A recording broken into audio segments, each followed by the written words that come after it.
Pernah tak bapak kita dulu marah kita? Pernah. Dia rotan. Kau pernah tak kena? Pernah. Aku pernah kena. Hmm. Dia rotan aku sampai berbirak apa semua kan.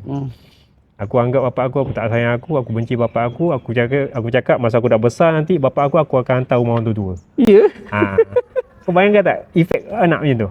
Okey. Okay, tapi aku tak ada cakap dekat mak bapak aku macam tu. Dalam hati Dalam lah. hati lah. Jaga bapak. Kalau besar nanti mana besar bapak manja hantar ke rumah orang tua kan. Betul tak?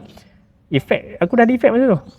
Tapi bila aku reda, masa ayah aku datang kat bilik aku masa baru nak tidur mamai lah. Ayah aku datang bilik aku, dia menangis.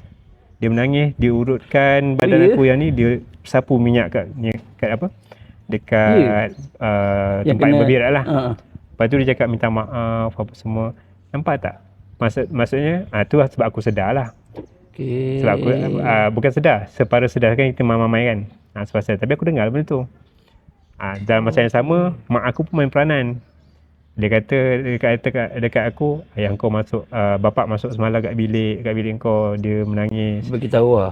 Dia kesal, tapi sebabkan dia sayang kau, dia tak nak kau jadi macam ni, sebab tu dia marah. Sebab tu mak kena main peranan. Oh gitu. Mak kena main peranan. Kalau kita faham ke bapak ni. So maksudnya kalau kita dah buat kesilapan, maksudnya kita kena buat pembetulan lah. Buat pembetulan balik. Supaya sedih tu aku mana. Supaya dia bukan apa ke, bila benda ni dia tabu kat kita, kat masyarakat kita. Anak buat masalah je apa semua, kita akan marah terlampau. Tapi macam mana kita urus balik tu paling penting. Anda dah sedia nak sambut Ramadan? Kalau belum dapatkan e-book ni, tulisan yang besar, mudah dibaca di handphone, bahasa yang mudah dan santai, cantik dan menarik.